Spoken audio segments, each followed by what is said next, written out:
Bagay pa sa akin ganito kaliit na hair? Siguro bagay ito sa akin if konti pa. Konti. If payat na payat talaga ang aking face. Kasi ganito kaliit ng aking hair para kung siopaw. Kaikli pala kaliit. Ano yung mga Tagalog?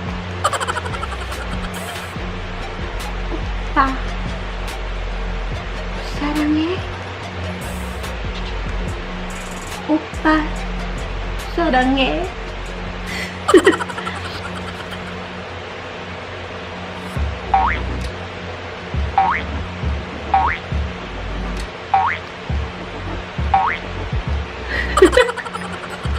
Nakaloka to ah.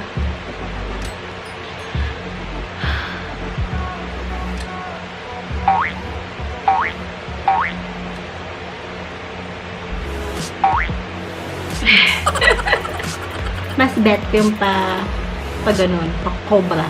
Ahas. Feel ko maganda. Bea Alonso ang tag.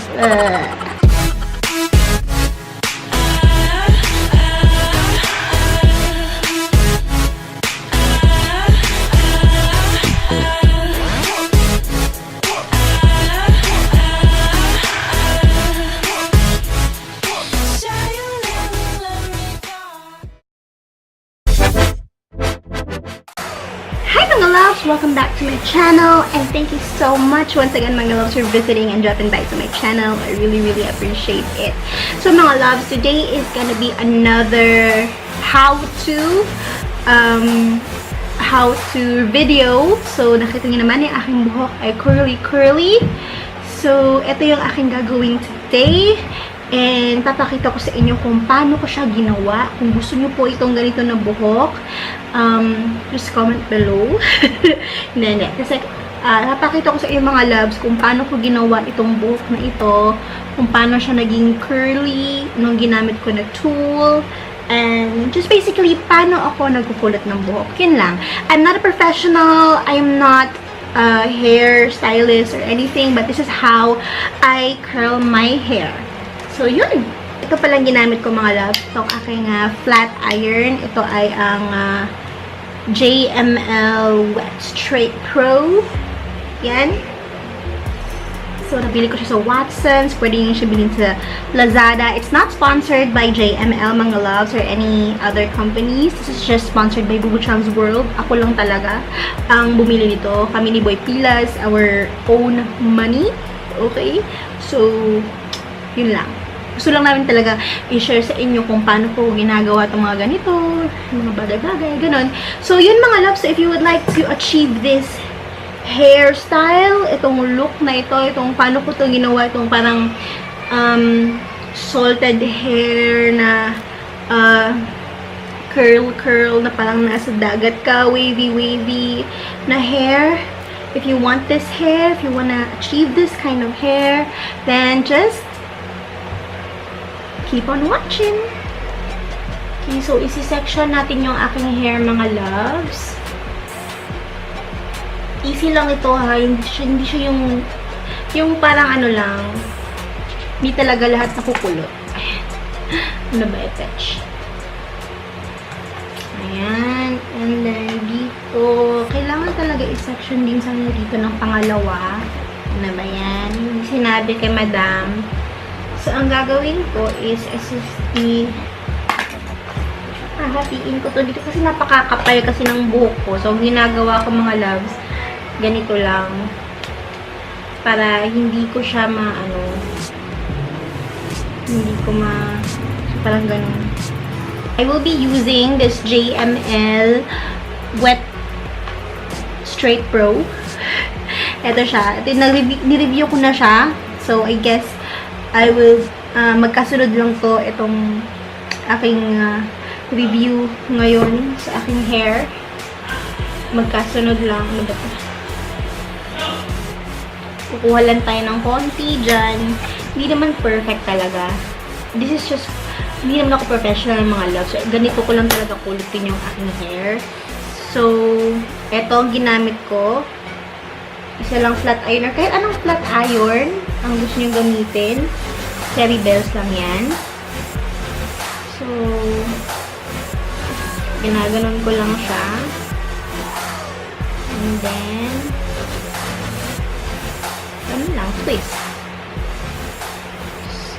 Wait lang tayo. If mainit na ba siya or hindi.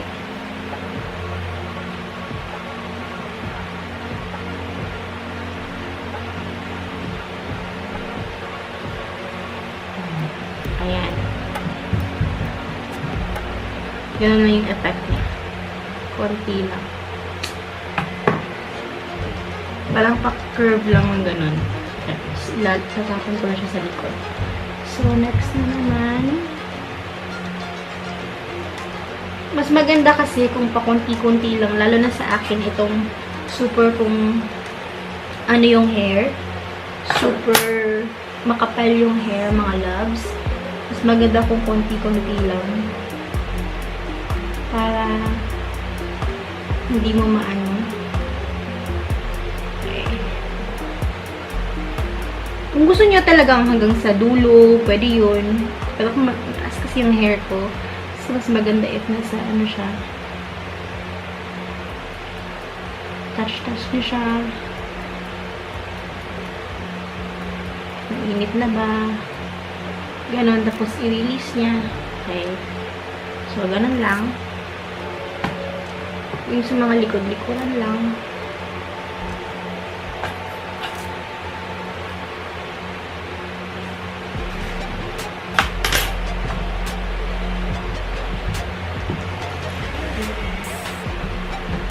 So, again, ganon lang. And then, i-twist nyo lang siya. Hindi masyadong tagalan. Feel nyo lang talaga. Kasi mas maganda kung flat iron na lang yung bilhin nyo at alam nyo kung paano gawin itong mga loves kasi nakaka-save kayo ng pagbili ng gadget, ng tool. So, instead of flat iron and curling iron, sa flat iron na lang. Kasi yun naman yung effect. Okay. Here. Diba? Kumerl siya. Tapos natin sa likod. And then, ito naman ang iwan here. And then,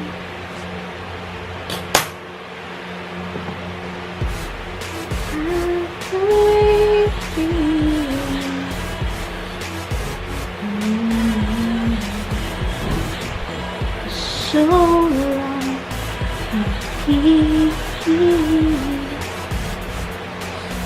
I the way you needed me.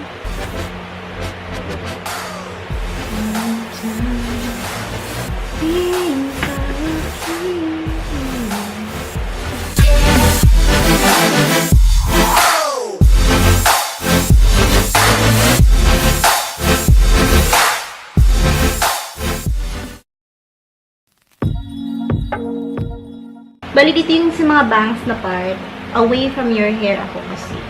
I don't know why. Pero pwede nyo naman din siya, ano, towards your face. Yung paganon. But for me, paganon kasi. Yung gusto kong gawin. Kaya yun. Mas bet ko yung paganon. Pa-cobra. Ahas. Joke lang. Tinutuloy. Ayun. Gusto ko kasi yung curl niya. Ayan. O, diba? So cutie.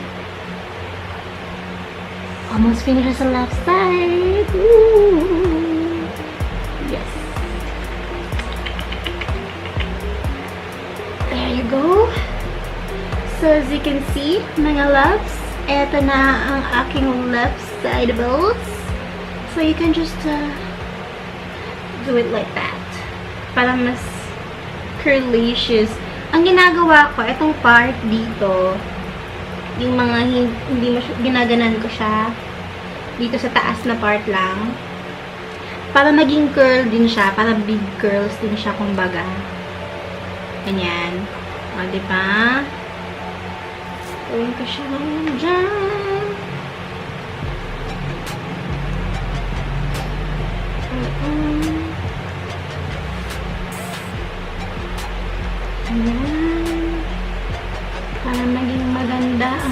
Hi!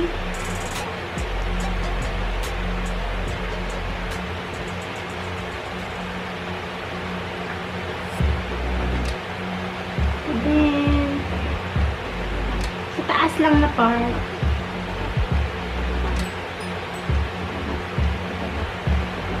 Maganda ang ending. Pwede niyo ulitin kung hindi pa kayo satisfied. Kagaya ko gusto ko talaga curly siya kapag dyan.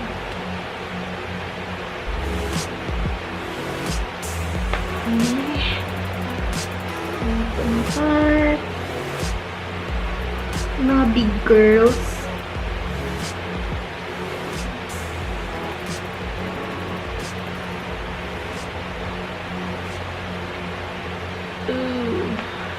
Ayan.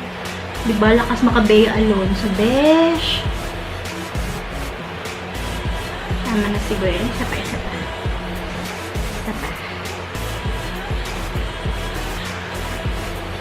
Yung iba, nilalagyan nila ng parang cream yung hair nila bago nila i-kulot para anti-damage. Something yung sinistrayan nila ng anti-damage. Ako hindi. Kasi nagka-keratin din naman ako.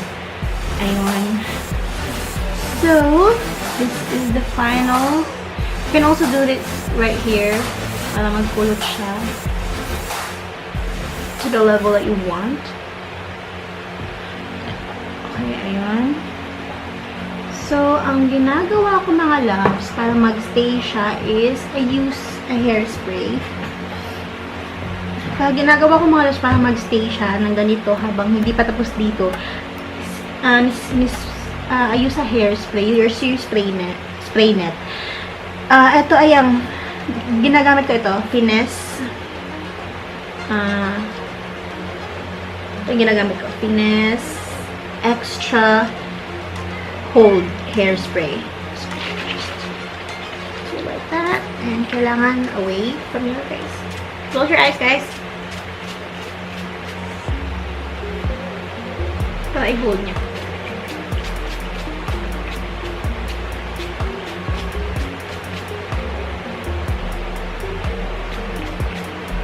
Diba?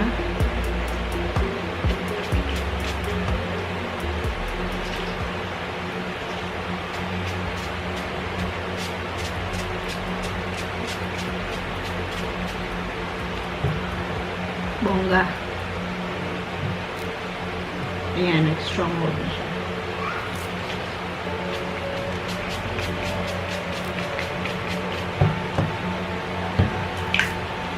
Ayan, so gold na siya. Pwede mo siyang ganunin para mamaya loose curls lang siya. Then I'm gonna do the other one.